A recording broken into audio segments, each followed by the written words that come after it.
नमस्कार दोस्तों, वो सभी विद्यार्थी जिनके पास सब्जेक्ट कोड है BPSC 111 और किताब का नाम है पारंपरिक राजनीतिक दर्शन, उनका बहुत बहुत स्वागत है द बुक सोसाइटी में। जहां हम इस पूरी की पूरी किताब की सीरीज को कंप्लीट करेंगे और आज इस सीरीज का हम चैप्टर नंबर 1 डिस्कस करेंगे।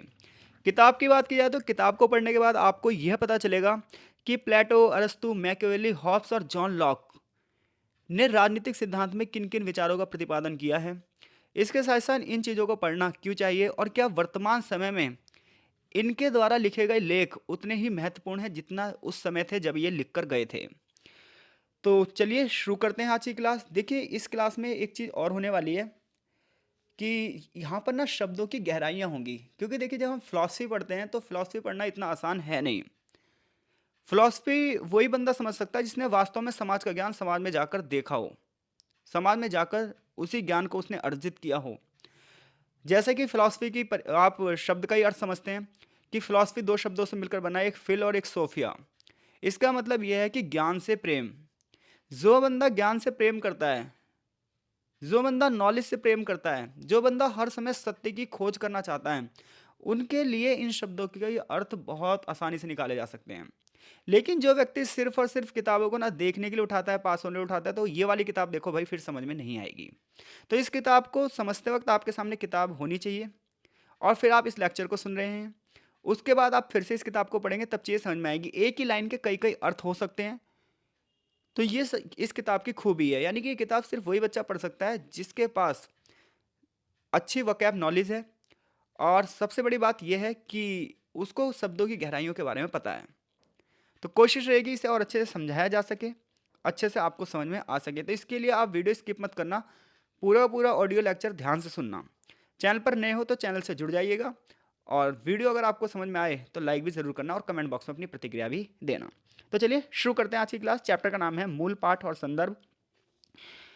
देखिए, सबसे पहले चैप्टर को शुरू करूँ ये बता दूँ मूल पाठ होता क्या है। तो जैसे प्लेटो ने द रिपब्लिकन लिखी, तो जो द रिपब्लिकन बुक है वो ओरिजिनल कॉपी हो गई। यानी कि मूल पाठ का मतलब है ओरिजिनल कॉपी, कि किसी मुद्दे पर सबसे पहले किसी विचारक ने कोई विचार दिए होंगे, तो उसने जो सबसे पहले विचार जिस बुक में दिए होंगे वो क्या है, मूल पाठ हैं। जैसे प्लेटो की किताब द रिपब्लिकन, उसकी क्या है, मूल पाठ है। तो ऐसे में इन मूल पाठों को क्यों पढ़ा जाता है, इन ओरिजिनल कॉपीज को क्यों पढ़ा जाता है? क्या ये ओरिजिनल कॉपीज को वैसे का वैसे ही पढ़ा जाता है? तो इसका उत्तर होगा नहीं, क्योंकि देखिए प्लेटो ने जो विचार दिए वो उस समय की परिस्थितियों को ध्यान में रखकर दिए होंगे। अब पता है क्या हुआ, आज के टाइम पे बहुत सारे लेखकों ने क्या करा है, उनके ऊपर जो विचार हैं उसमें एडिटिंग की है, संशोधन किया है। तो ऐसे में प्रश्न यही उठता है कि हम मूल पाठों को क्यों पढ़ें, पढ़ें तो कैसे पढ़ें, क्या पढ़ते वक्त हमारा दृष्टिकोण क्या होना चाहिए, विभिन्न विचारकों ने वो राय दी है तो क्यों दिए, कुछ लोग उसके समर्थन में होंगे और कुछ लोग उसके विरोध में होंगे, ऐसा क्यों होगा। यही इस चैप्टर को पढ़ने के बाद हमें पता चलेगा कि भाई एक मूल कॉपी है, एक मूल पाठ है, एक ओरिजिनल चीज़ है जो पहली बार किसी ने उस मुद्दे को उठाया है। अब जो दूसरे बंदे आ रहे हैं वो उस मुद्दे पर अपना विचार दे रहे हैं, तो उन्हें विचार देने की ज़रूरत क्यों है, यही इस चैप्टर की थीम है। इस चैप्टर में हम यही पढ़ने वाले हैं। सबसे पहले चैप्टर में एक प्रस्तावना दी गई है जहाँ से चैप्टर शुरू होता है। तो प्रस्तावना हमें ये बताती है कि जब राजनीतिक शास्त्रियों ने, राजनीतिक विद्वानों ने पढ़ना शुरू किया, तो इन राजनीतिक विद्वानों ने जब पॉलिटिकल थ्योरी पढ़ी, राजनीतिक सिद्धांत को पढ़ा, तो पढ़ते वक्त उनके सामने ये बात आई कि भाई उन्होंने इन किताबों को पढ़ा ही क्यों। जैसे कि एक बहुत बड़े विचारक हैं टेरेंस बॉल।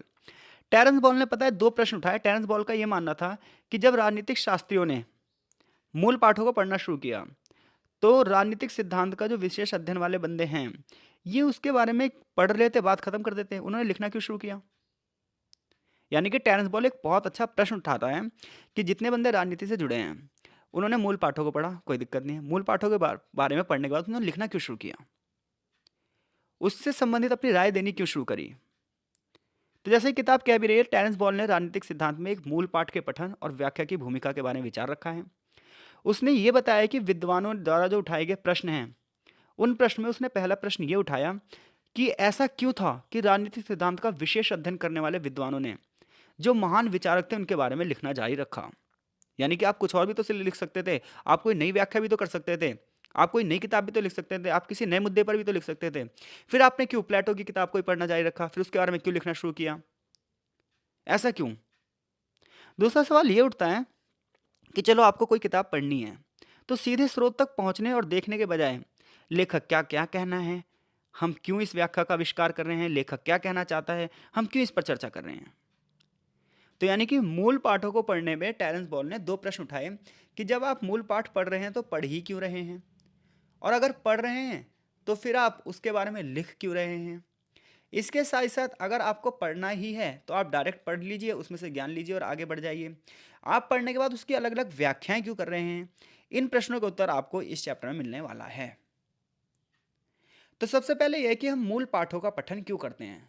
चलिए पहले प्रश्न का उत्तर करते हैं कि हम मूल पाठों का पठन क्यों करते हैं, यानी कि जो ओरिजिनल बुक्स लिखी गई हैं हम उनको क्यों पढ़ें। तो देखो, वर्तमान समय में बहुत सारे मुद्दे हो सकते हैं, जैसे स्वतंत्रता का मुद्दा है, समानता का मुद्दा है, राजनीतिक संघर्षों का मुद्दा है, अंतर्राष्ट्रीय संबंधों का मुद्दा है। तो ये जो मुद्दे वर्तमान में हो रहे हैं, इन मुद्दों पर अगर पहले से कोई लेखक अपने विचार रख कर गया है तो इन विचारों को पढ़ने से हमें ये पता चलता है कि इन मुद्दों से हम कैसे निपट सकते हैं। जैसे कि भारत में आज सांप्रदायिकता की समस्या है, तो इन सांप्रदायिकता से निपटने के लिए पहले के विचारकों ने क्या राय दी है।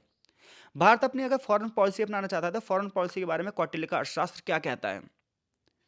तो यानी कि जब हम मूल पाठों को पढ़ते हैं तो सबसे पहली बात ये होती है कि जो वर्तमान में समकालीन मसलों से जुड़े मुद्दे हैं उनके हल करने के लिए हम किताबों को पढ़ते हैं। स्वतंत्रता, न्याय, सामाजिक सहभागिता के जो हमारे प्रश्न होते हैं, इन प्रश्नों को समझने के लिए, इन प्रश्नों का हल ढूंढने के लिए हम फिर से फ्लैशबैक में जाते हैं। किसी एक निश्चित समाज की समकालीन समस्याओं के समाधान के लिए हमें मूल पाठों का पठन करना पड़ता है। हमें उसमें से अर्थ खोजने निकालने पड़ते हैं। जैसे कि हम हिस्ट्री का अध्ययन क्यों करते हैं, तो हिस्ट्री में हम देखते हैं कि किस शासन प्रणाली की कैसी सामाजिक व्यवस्था थी, कैसी आर्थिक व्यवस्था थी, कैसी राजनीतिक व्यवस्था थी। क्यों पढ़ते हैं भाई हम इसलिए पढ़ते हैं ताकि ना वर्तमान समय में अर्थव्यवस्था को अगर आगे बढ़ाना है तो क्या हमें वहाँ से कोई मदद मिल सकती है। क्योंकि एक नया विचार के निर्माण में बहुत समय लगता है, लेकिन पुराने विचार पढ़ने के बाद एक नया विचार बनाना आसान हो जाता है। तो इसलिए मूल पाठ, तो आपसे कोई पूछे हम मूल पाठों का पठन क्यों करें, तो टेरेंस बॉल का जो प्रश्न था मूल पाठों का पठन क्यों करें, तो मूल पाठों का हम पठन इसलिए करें कि जो समकालीन समस्याएं हैं, इन समस्याओं के समाधानों की खोज के लिए हमें मूल पाठों का पढ़ना पड़ेगा ही पढ़ना पड़ेगा। ना सिर्फ पढ़ना पड़ेगा बल्कि बार बार पढ़ना पड़ेगा। इसलिए वो कह रहा है पठन और पुनर्पठन। जब हम बार बार उस चीज़ को पढ़ेंगे तो हमें बहुत सांस्कृतिक समझ मिलेगी। क्योंकि हो सकता है वो बहुत सारी चीज़ों के बारे में लिखा हो। जब हम ग्रीक्स के बारे में पढ़ते हैं, ग्रीक जो विद्वान हैं उनके बारे में पढ़ते हैं, यूरोपीय विद्वानों के बारे में पढ़ते हैं, अन्य देशों के विद्वानों के बारे में पढ़ते हैं, तो ऐसे में हमें बहुत सारी संस्कृतियों के बारे में पता चलता है। और सबसे बड़ी बात यह है कि जैसे कि यहाँ पे लिखा है, वेस्टर्न फिलॉसफी की बात की जाए, विशेष रूप से गोरो द्वारा वाक्य के पार जाते हुए, यानी कि जो यूरोपीय लोगों ने लिखा है, पश्चिमी देशों ने लिखा है, उन्होंने जो चीज़ों की व्याख्या करी है, उस व्याख्या को हम अपनी तरफ से कैसे समझें, इसके लिए भी हमें ये किताबें पढ़नी होगी। जैसे मान लो न्याय के बारे में कोई कथन जॉन जैसे कि न्याय के बारे में मान लीजिए जॉन रॉल्स ने कोई कथन लिखा है। तो जॉन रॉल्स का न्याय सिद्धांत बहुत फेमस है। देखिए, बहुत सारे नाम मेरी जुबान पर आ रहे थे, लेकिन मैं जॉन रॉल्स का नाम लेना चाहता था। तो जॉन रॉल्स के जब हम न्याय के सिद्धांत की बात करेंगे तो उसने जो न्याय का सिद्धांत दिया है वो उन किन परिस्थितियों में दिया है।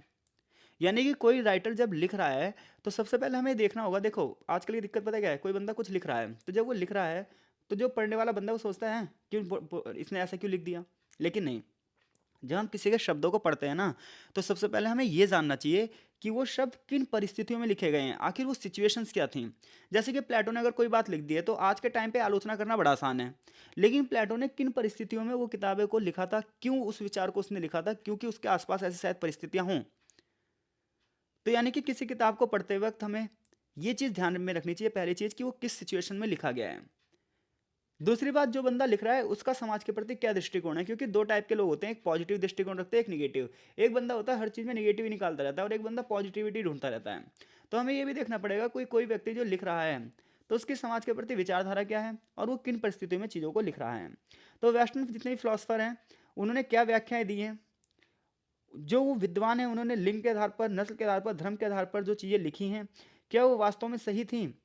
तो इसके लिए भी हमें इन किताबों को पढ़ना पड़ता है कि विद्वान सोच क्या रहा है। जैसे कि टेरेंस बॉल का जो मानना था वो ये मानना था कि जब हम पठन की व्याख्या करते हैं तो ये पठन की व्याख्या करना अनिवार्य है, क्योंकि अगर हमने कोई किताब पढ़ी है तो हमें उसकी व्याख्या करनी ही पड़ेगी। रीज़न उसका ये है क्योंकि जिस बंदे ने वो किताब लिखी है उसका दृष्टिकोण अलग हो सकता है और मेरा दृष्टिकोण अलग होता है, और कोई बंदा दूसरा बंदा पढ़ रहा है तो उसका दृष्टिकोण अलग हो सकता है।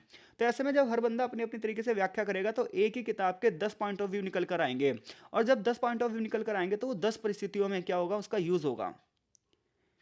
जैसे कि कोई समस्या है, उस समस्या का आपने हल ढूंढा तो 10 लोग अलग अलग तरीके से उसका हल बताएंगे, तो 10 पॉइंट ऑफ व्यू मिलते हैं। तो इसलिए टेरेंस बॉल कह रहे हैं कि जब आप किसी मूल पाठ का पठन करिए तो उसकी व्याख्या करना अनिवार्य है, अपरिहार्य है, यानी कि मूलभूत जरूरत है।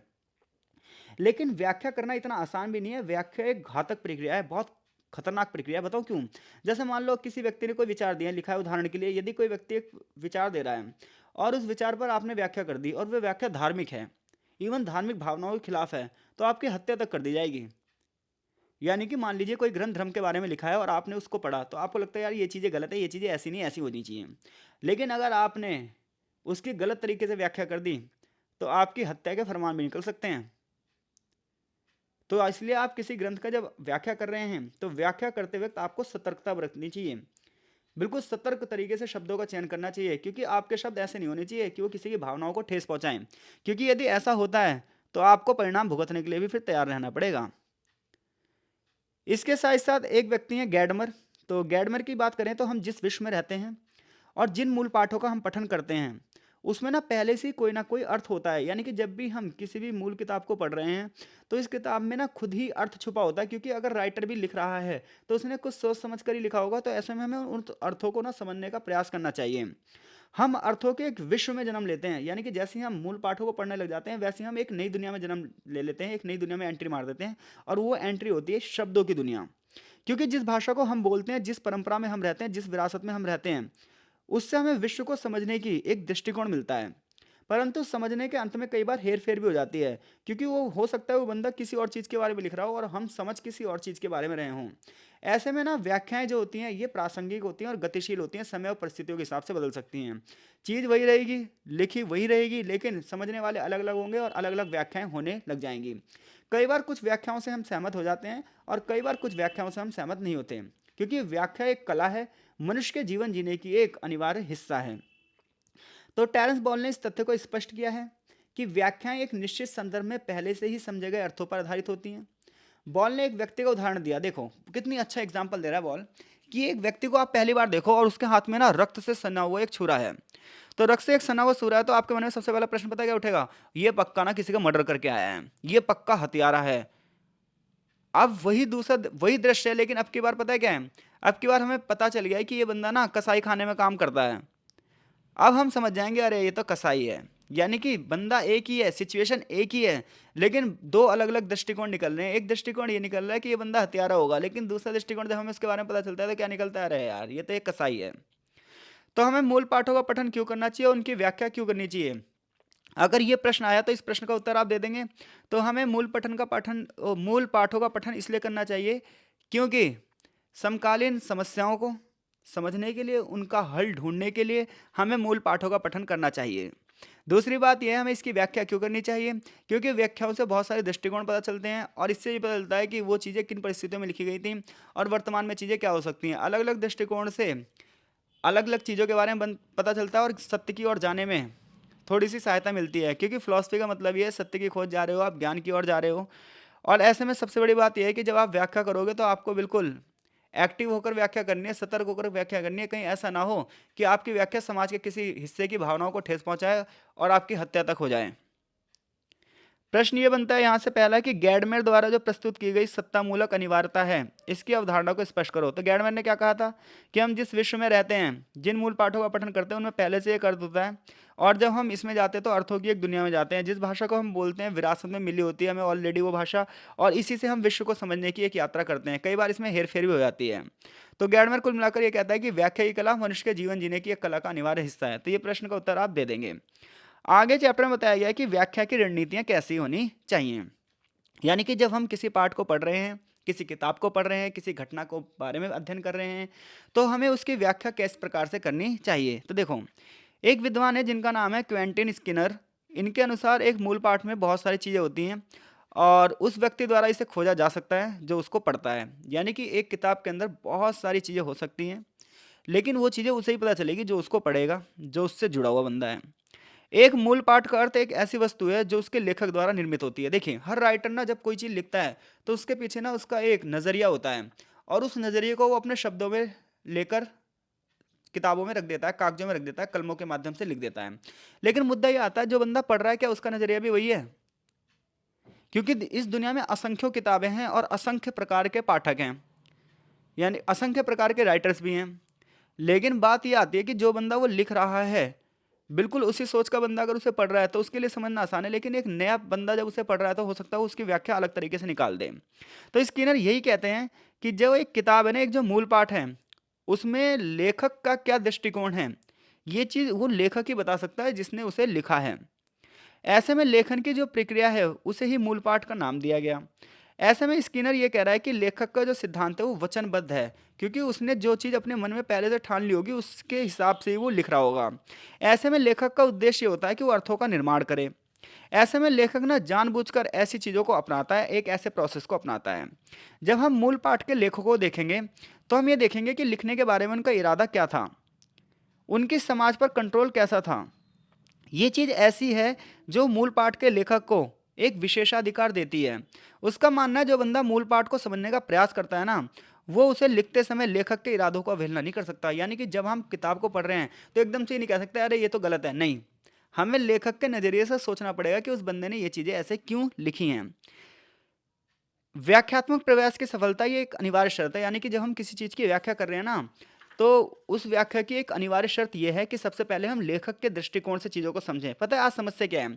समस्या ये है कि ना 90% लोग ऐसे हैं जो एकदम से अपनी राय रख देते हैं। लाखों लोग ऐसे हैं जो एकदम से ना अपनी राय रख देते हैं, उन्हें इस चीज़ से कोई लेना नहीं, कोई देना नहीं। किस चीज़ से? कि ये चीज़ें क्यों लिखी गई, क्यों कही गई। जैसे एक बंदे ने कोई भाषण दिया और उस भाषण के खिलाफ बंदा एकदम से क्या हो जाता है, उत्तेजित हो जाता है। क्यों? क्योंकि आप अज्ञानी हैं। जो बंदा अज्ञानी है वही उत्तेजित होगा। जो बंदा ज्ञानी है पहले वो देखेगा कि हाँ भाई ये भाषण दिया गया तो क्यों दिया गया, क्या परिस्थितियाँ थी, किसके लिए दिया गया, क्योंकि एक ही चीज़ सबके लिए तो नहीं हो सकती। लेकिन वो बंदा तो वही सोच सकता है ना जिसने पहले से पढ़ा हो, जिसे शब्दों के अर्थ के बारे में पता हो। वरना समस्या ये होती है, इसलिए दंगे फसाद जो ज़्यादा हो रहे हैं, लोगों के अंदर इंटॉलरेंस जो ज़्यादा हो रही है, उसकी समस्या यही है कि बंदे को शब्द का अर्थ नहीं पता। उसे ये नहीं पता कहने वाला किसके लिए कह रहा है, लिखने वाला किसके लिए लिख रहा है। बस क्या है, विरोध होना चाहिए। तो ऐसे में इस दृष्टिकोण के कुछ लोग समर्थन होंगे, कुछ लोग इसके विरोध में होंगे। जो इस दृष्टिकोण के विरोध में है उनका ये मानना है, जैसे कि एक व्यक्ति हैं जेम्स रिसेसर। जेम्स रिसेसर कहते हैं कि एक जो मूल पाठ होती है इसमें बहुत सारे अर्थ हो सकते हैं और ये बहुलता के लिए खुला रहता है, जो वस्तुतः निश्चित रूप से पाठक द्वारा उत्पन्न हो सकती है। यानी कि देखिए जेम्स रिसेर पता है क्या कहना चाहते हैं? जेम्स रिसेर ये कहना चाहते हैं कि जब आप एक मूल पाठ को पढ़ रहे हो ना, तो उसमें बहुत सारी डाइवर्सिटी हो सकती है, उसके अंदर बहुत सारी बहुलता हो सकती है। लेकिन जो बहुलता है, बहुत सारे जो डायमेंशन हैं, ये पता है कब पता चलते हैं? जब अलग अलग प्रकार के पढ़ने वाले उसे पढ़ते हैं, अलग अलग विचारधारा के लोग पढ़ते हैं। यानी जैसे एक ही चीज़ है, मान लो न्याय व्यवस्था है, न्याय व्यवस्था के बारे में उदारवादियों के अलग विचार होंगे, समाजवादियों के अलग विचार होंगे, साम्यवादियों के अलग विचार होंगे। तो चीज़ एक ही है लेकिन इसके बारे में अलग अलग दृष्टिकोण होंगे। उसका रीज़न ये है कि पढ़ने वाला किस विचारधारा से प्रेरित है, मुद्दा ये उठता है। जैसे हमारे देश में आए दिन सावरकर और गांधी को लेकर मतभेद होते रहते हैं, तो जो बंदा जिस फिलॉसफी से, जिस विचारधारा से जुड़ा हुआ है, वो उस चीज़ को उसी तरीके से लेगा, सामने वाले को हमेशा निगेटिव ही समझेगा। तो एक मूल पाठ का पठन और व्याख्या के बारे में इस प्रकार की जो सोच है वो लेखक की मृत्यु के सिद्धांत से है। लेखक की मृत्यु का मतलब ये है कि उसने जो लिख दिया है ना, उस लिखे हुए शब्दों में उसके इरादे क्या थे, उसके तथ्य क्या थे, इस चीज़ को हमें थोड़ा सा महत्व देना चाहिए। इसके साथ साथ ऐसी एक व्यक्ति होने जिनका नाम है मिशेल फुको, ऐसी एक व्यक्ति है जल दल्यूज, एक का नाम है जैक दौरिदा। ये सब उत्तर संरचनावादी चिंतक हैं। इनका यही मानना है कि जब हम किसी चीज़ को पढ़ते हैं तो ये पाठकों पर निर्भर रहते हैं कि वो पाठक किस प्रकार से उस चीज़ को समझ रहा है। विभिन्न पाठक एक ही मूल पाठ को अलग अलग तरीके से समझने का प्रयास कर सकते हैं। किताब एक ही है लेकिन अलग अलग बंदे पढ़ रहे हैं तो अलग अलग तरीके से समझने का प्रयास कर सकते हैं। उदाहरण के लिए जब इस प्रकार का पठन होता है, जब इस प्रकार की पढ़ाई होती है, तो इसमें ना अर्थों की खोज होती है। मूल पाठ पहले से ही एक अर्थ होता है लेकिन उसके बारे में अलग अलग बहुत सारे अर्थ निकाले जा सकते हैं। अतः एक निश्चित मूल पाठ के बारे में पाठक क्या है, बहुत सारे विवरण दे सकते हैं, सत्य का आभास अलग अलग तरीके से कर सकते हैं। हालांकि जो भी मूल पाठ है, जो भी ओरिजिनल कृति है, उसको गलत पढ़ने जैसी कोई चीज़ होती ही नहीं है। एक मूल पाठ के पढ़ने के लिए, उसकी व्याख्या करने के लिए सबसे बड़ा अंतर यही होता है। सबसे पहले चीज़ ये होती है कि जो चीज़ें लिखी गई है उसकी कोई गलत चीज़ें हो ही नहीं सकती, क्योंकि राइटर ने जो लिखा हो वो एक सिचुएशन में लिखा होगा। आप उस सिचुएशन को नहीं समझ पाए इसलिए आप उस चीज़ की आलोचना कर रहे हो, इसके अलावा और कुछ है नहीं। जैसा कि अगले चैप्टर को पढ़ने के बाद आपको पता भी चल जाएगा। तो एक मूल पाठ जो होता है, एक मूल पाठ के अर्थों से अधिक दूर आप जाओगे यानी कि एक मूल पाठ में जो चीज़ें लिखी हैं आप उसका अर्थ नहीं समझ रहे बल्कि उस अर्थों से एक अलग दुनिया निकाल रहे हो आप, तो आप भ्रांतियों में आ जाओगे। देखो भ्रांतियों का मतलब ही होता है कि चीज़ें आपकी समझ से बाहर है और आप एक अलग भ्रम की दुनिया में जी रहे हो। आपने एक अलग ही व्याख्या कर ली है चीज़ों की। तो एक मूल पाठ के अर्थों से अधिक दूर जाओगे और ऐसी व्याख्या करोगे तो वो भ्रांतियाँ होंगी, और भले ही उनके भ्रांत पठन की बात ना करते हों। ऐसी बात क्वेंटन स्किनर भी कहता है। उसका मानना यह है कि एक मूल पाठ का लीगल रूप से व्याख्या करनी चाहिए। अगर आप लीगल रूप से व्याख्या नहीं कर रहे तो आप डेफिनेटली समाज से दूर होते जा रहे हैं। इसके साथ साथ जब हम किसी किताब को पढ़ रहे हैं तो हमें ये भी देखना चाहिए कि बहुत सारे लोग ऐसे होते हैं जो केवल स्वार्थ रूप से कुछ किताबें पढ़ते हैं। उनकी जो चिंताएं वो भी स्वार्थी हैं, लेकिन वो लेखक की चीज़ें नहीं हैं। उसका रीज़न ये है, जैसे कुछ बंदे ऐसे हैं राइटर बनना चाहते हैं, तो राइटर बनना चाहते हैं तो पहले की पुरानी पुरानी किताबें पढ़ते हैं। उसको पढ़ने के बाद पता है क्या है, अपने आप को फेमस करने के लिए उसी में से एक थ्योरी निकाल देते हैं, हाँ भाई इस बंदे ने गलत किया। तो ये स्वार्थी प्रकार का पठन है। ये सिर्फ इसलिए पढ़ने के लिए कि मैं फेमस हो जाऊं। तो इस पे ऐसे में ना लेखक का कोई दोष नहीं है, क्योंकि लेखक ने तो वही लिखा जो चीज़ें ठीक थी। दूसरे बंदे ने आपके सामने एक गलत तरीके से उसी चीज़ को पेश किया। किताब एक ही है, किताब एक ही है, लेकिन जो लेखक था उसने उसे पॉजिटिव वे में लिखा, लेकिन जो पढ़ने वाला था उसने उसे सिर्फ इसलिए पढ़ा कि वो इसके माध्यम से अपने आप नाम कैसे कर सकता है, एक नई थ्योरी कैसे दे सकता है। तो वो बंदा पता है क्या करेगा, उस वाली थ्योरी की आलोचना करेगा और अपनी एक नई थ्योरी बनाकर आपके सामने पेश कर देगा। तो ये इस प्रकार के विचार होते हैं जो ये विचार चुराने के लिए तैयार किए जाते हैं, यानी कि बंदा पढ़ ही रहा है विचारों को चुराने के लिए। कभी कभी उन्हें अपने स्वयं के विचारों में, कभी कभी उसे उस चीज़ में एडिटिंग करके वो जोड़ देता है। तो इस प्रकार से देखो पढ़ने के ना अलग अलग तरीके हो सकते हैं। कोई बंदा ज्ञान के लिए पढ़ रहा होगा, हो सकता है कोई बंदा इसलिए पढ़ रहा हो कि उसे डिग्रियां प्राप्त करनी है, हो सकता है कोई बंदा इसलिए पढ़ रहा हो क्योंकि उसे विचारों की चोरी करनी है और उसमें अपनी एक दो लाइन जोड़ के एक नया विचार तय कर देना है। तो ऐसे में जो ये लेखक होते हैं ना, इनके माध्यम से विचार आते हैं। आगे जब ये बहस होती रहती है तो देखो इस बहस का ना कोई अर्थ निकलता नहीं है वैसे। जब ये बहस होती है तो इस बहस में कुल मिलाकर बात ये आती है कि जो मूल पाठ है महत्वपूर्ण है। टेरेंस बॉल का भी यही मानना है कि भैया ये चीज़ें महत्वपूर्ण है, भले आप कितनी व्याख्या कर दो, चीज़ें कुल मिलाकर यही है कि ये इंपॉर्टेंस रखती हैं, क्योंकि आज हमें जानना है चीज़ों को तो उन्हें पढ़ना ही होगा। बस पढ़ते वक्त हमें ये ध्यान रखना चाहिए कि लेखक की इच्छा क्या है, लेखक का इरादा क्या है, क्योंकि लेखक के परे भी उसका एक जीवन होता है और उस जीवन के माध्यम से वो चीज़ें क्या लिखना चाहता है। मूल पाठ के पठन में दो कल्पनाएं होती हैं। एक होता है कि लेखक की दृष्टि क्या थी उसको लिखते वक्त, और एक पाठक की दृष्टि उसको पढ़ते वक्त क्या थी। इसे ही हम क्षितिजों का समेकन भी कहते हैं। तो मूल पाठों द्वारा तय की गई लेखक से पाठक की जो दूरी है, ये विशालता के प्रतिबिंब के कारण इसको ज्ञानवर्धक माना जाता है। क्योंकि वो आज से हजारों साल पहले कोई किताबें लिखी गई उसे आज हम पढ़ रहे हैं, तो नए विचार डेफिनेटली उसमें जुड़ेंगे। तो नए विचार जब उसमें जुड़ेंगे तो ये चीज़ें ज्ञानवर्धक हो जाएंगी। तो ज्ञान को बढ़ाने के लिए भी ये किताबें लिखी जाती हैं। तो यहाँ से यहाँ तक यही चीज़ें चर्चा की गई हैं जो लेक्चर मैंने आपको दिया है। मूल पाठ में कुल मिलाकर देखा जाए तो मूल पाठ की व्याख्या के दो अनिवार्य घटक होते हैं। एक होती है बोधगम्यता, यानी कि पाठक ने पढ़ने के बाद क्या चीज़ें सोची, और एक होती है पाठकों की स्वीकृति, यानी कि पढ़ने के बाद उन्होंने उसे लीगल माना या इलीगल माना। सीधी सी बात है, किताब को पढ़ने के बाद आप दो ही चीज़ करते हैं। या तो किताब को आप ये कहेंगे हाँ चीज़ ये भाई लीगल है, बिल्कुल सही लिखा है, बिल्कुल पॉजिटिव है, या आप उसे आप इलीगल मान के साइड कर दोगे। तो राजनीतिक सिद्धांत को जब आप पढ़ते हो, पॉलिटिकल थ्योरी को आप पढ़ते हो, राजनीतिक चिंतन को जब आप पढ़ते हो, तो उसमें क्या होता है, बहुत सारे तर्क हो सकते हैं, बहुत सारी भाषा हो सकते हैं। इन सब चीज़ों पर हमें विचार करना चाहिए। चीज़ें किस आधार पर लिखी गई हैं, उस समय समाज की क्या परिस्थिति, इसके आधार पर जांच पड़ताल करना चाहिए और तब जाके एक व्याख्या करनी चाहिए। तो ऐसे में ये चीज़ें बहुत कठिन हो जाती है। किताब खुद ही लिखती है कि जब हम किसी इतिहास के अंतर्गत किसी घटना को पढ़ रहे हैं तो उसकी व्याख्या करना बहुत कठिन है। उसका अध्ययन करना और चिंतन करना इसलिए उपयोगी हो जाता है। तो चीज़ें कठिन होती हैं, जब ये पढ़ने में मज़ा भी आता है। तो चीज़ें समझ में आ रही हैं या नहीं आ रही हैं, कमेंट बॉक्स में अपनी प्रतिक्रिया ज़रूर दीजिए। बाकी मेरी कोशिश यही है कि चीज़ों को आसान कर कर ही पढ़ाया जाए। आगे चैप्टर में जो अगली बात है वो ये है कि जब हम मूल पठन का पढ़ रहे हैं, मूल किताबों को पढ़ रहे हैं, मूल पाठों को पढ़ रहे हैं, तो उसमें अर्थ और संदर्भ क्या होता है। तो देखो, संदर्भ बदलेंगे तो अर्थ बदलेगा। संदर्भ का मतलब क्या होता है, जैसे किताब के चैप्टर के एंड में लिखा होता है ना संदर्भ, कि हाँ भाई ये विचार इन इन किताबों से लिया गया है, यानी कि चीज़ एक ही है। जैसे वर्तमान में मान लो कोई युद्ध चल रहा है, तो युद्ध अगर चल रहा है तो उसके बारे में कहाँ कहाँ से स्रोत हम प्राप्त कर रहे हैं। इसी प्रकार से मान लो मुझे ना रॉल्स के न्याय के सिद्धांत के बारे में बताना हो, तो प्लेटो का न्याय का सिद्धांत क्या कह रहा है, हम उससे उसकी क्या कर रहे हैं, कंपैरिजन कर रहे हैं। तो जैसे हम संदर्भ बदलेंगे, किताबें बदलेंगे, लोगों के विचार बदलेंगे, तो अर्थ भी बदल जाएगा। उदाहरण के लिए जैसे कि यहाँ पर लिखा भी है, फिल्मर की एक किताब है पैट्रियॉर्का, जिसकी ये धारणा थी कि सभी राजा ना आदम के उत्तराधिकारी होते हैं, यानी कि जितने भी राजा होते हैं निरंकुश होते हैं। उनके पास ना देवीय सत्ता होती है और वो कुछ भी कर सकने में क्या होते हैं, सक्षम होते हैं। लेकिन जब आप जॉन लॉक की किताब पढ़ोगे टू ट्रीटीज ऑफ गवर्नमेंट, तो उसने इस विचार को चुनौती दे दी। यानी कि घटना एक है और उसके बारे में आप अलग अलग संदर्भ की बात कर रहे हो। कोई बंदा जॉन लॉक की किताब पढ़ रहा है, कोई पैट्रियॉरिका की बात कर रहा है, तो दोनों आपको ना अलग अलग विचारधाराएं मिलेंगी।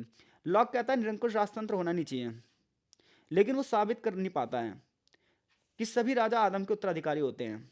तो फिल्मर की बात की जाए, हॉब्स की बात की जाए, तो ये भी कुछ इसी टाइप से अलग अलग प्रकार के विचार दे रहे हैं। यानी कि राजा के बारे में कौटिल्य के विचार पढ़ोगे आप इंडियन फिलोसफी में अलग होंगे, वेस्टर्न फिलोसफी में पढ़ोगे तो मैकियावेली के विचार अलग होंगे, हॉब्स के अलग होंगे, फिल्मर के अलग होंगे और जॉन लॉक के विचार अलग होंगे। तो ऐसे में जैसे आप संदर्भ को बदलोगे व्याख्या बदल जाएगी, और व्याख्या बदलेगी तो अर्थ बदल जाएगा। जैसे कि इस चैप्टर में आगे चलकर हम पढ़ेंगे, राज्य पर विचार होंगे, राजनीति पर विचार होंगे, संस्थाओं पर विचार होंगे, एक राजा के क्या कर्तव्य होते हैं। लेकिन जैसे जैसे लेखक बदलते जाएंगे वैसे वैसे उनके अर्थ भी बदलते जाएंगे। तो जब आप सत्य की खोज करते हो तो इसमें एक प्रक्रिया होती है मान्यकरण की और मिथ्याकरण की। परंतु ये जरूरी नहीं है कि सत्य की खोज हमेशा निष्पक्षता के साथ की जाए। जैसे कि यहाँ पर बहुत जबरदस्त लाइन आ रही है, अब तक की किताब में सबसे जबरदस्त लाइन है ये मुझे लगी, कि जब सत्य की खोज निष्पक्षता पर होती है, यानी कि जब आप सत्य की खोज करते हो बिना किसी से पक्ष लिए, तो इसे हम बोलते हैं विद्वानता। लेकिन जब आप सत्य की खोज सिर्फ किसी एक पक्ष के लिए कर रहे हो, किसी एक को फायदा पहुंचाने के लिए कर रहे हो, तो इसे बोलते हैं राजनीति। यानी कि सत्य की खोज निष्पक्षता से की जाए तो इसे हम विद्वानता कहते हैं। लेकिन जब सत्य की खोज पक्षपाती तरीके से किया जाए, किसी के पक्ष में की जाए, तो इसे हम राजनीति कहते हैं। इसलिए टेरेंस बॉल कहता है विद्वता कभी राजनीति नहीं हो सकती, विद्वानता कभी राजनीति नहीं हो सकती, और राजनीति विद्वानता है ही नहीं। तो ऐसे में राजनीति को क्या मान लूँ? तो ऐसे में राजनीति को मान लेता हूँ धूर्त लोगों की एक अच्छा सा जबरदस्त खेल है, जिसमें रोज मजा आ रहा है। रोज सुबह उठो, एक प्रेस कॉन्फ्रेंस करो, उसे गाली दो, उसे गाली दो, और जनता आराम से इसमें मजे ले, है ना। लेकिन मैं बता रहा हूँ इससे बढ़कर भी राजनीति है। ऐसा नहीं है कि इस लाइन की वजह से आप इसे ही मान लो राजनीति। वास्तव में राजनीति समाज की सेवा ही है। बस दिक्कत यह है कि समाज अपनी सेवा करवाना जानता नहीं है कि किस प्रकार से उसे राजनेताओं को अपने पास झुकाना है। इसलिए प्लेटो पता क्या कहेगा कि फिलोसफर ही राजा होने चाहिए सिर्फ, जो कि हम अगले चैप्टर में पढ़ेंगे अभी। तो कुल मिलाकर हम ये निष्कर्ष निकाल सकते हैं कि लेखन की उत्पत्ति और पाठकों द्वारा प्राप्ति दोनों ही महत्वपूर्ण होते हैं। यानी कि लेखक जो लिख रहा है उसके बारे में जानना और पढ़ने वाले के बारे में भी जानना, दोनों चीज़ें बहुत ज़्यादा जरूरी हैं। कि अगर प्लेटो के विचार की कोई बंदा आलोचना कर रहा है तो वो आलोचना क्यों कर रहा है? क्योंकि वो बंदा किसी और विचारधारा से प्रेरित होगा। हमें ये चीज़ भी जान लेनी चाहिए, यानी कि आंख बंद करके बस विश्वास कर लेना चाहिए। तो कह रहा है मूल पाठ तब सजीव होते हैं जब आंख बंद करके उनकी पूजा करने के बजाय उनका ध्यानपूर्वक अध्ययन किया जाए, उनकी फिर से जांच की जाए, उनका पुनर्मूल्यांकन किया जाए। तो व्याख्यात्मक समस्याएं किसी विचारधारा में देखी जा सकती हैं, और ये बात बिल्कुल ठीक भी है। अलग अलग विचारधारा के लोग अलग अलग तरीके से व्याख्या करते हैं। तो विद्वता और राजनीति के बीच में क्या अंतर है? आगे चैप्टर में व्याख्या की विभिन्न पद्धतियां बताई जाएगी, जिसकी चर्चा हम इस चैप्टर के नेक्स्ट पार्ट में करेंगे, जहां हम पढ़ेंगे मार्क्सवादी विचारधारा क्या है और सर्वसत्तावादी विचारधारा क्या है। इसी प्रकार से मनोविश्लेषक, नारीवादी, स्ट्राउसवादी, उत्तराधुनिक, कैम्ब्रिज। फिर हम इस चैप्टर में भ्रांतियों के बारे में पढ़ेंगे, सिद्धांतों की भ्रांति क्या होती है, और फिर चैप्टर ये फिनिश हो जाएगा। तो आई होप सो चीज़ें अभी तक आपको समझ में आई हैं। मिलते हैं आपसे पार्ट 2 में। कमेंट बॉक्स में अपनी प्रतिक्रिया ज़रूर दीजिए, टेलीग्राम ग्रुप में भी आप जुड़ सकते हैं। चीज़ें थोड़ी सी टफ रहने वाली है इस वाली किताब में, तो चीज़ों को आप थोड़ा सा ध्यान से ही पढ़ेंगे। ये चीज़ें इतनी आसान नहीं है, थोड़ा सा इसमें ध्यान देने की आवश्यकता है, और शब्दों की गहराई में जाने के लिए आपको ध्यान देना ही पड़ेगा। तो आपका बहुत बहुत धन्यवाद। मिलते हैं आपसे नेक्स्ट चैप्टर की वीडियो में।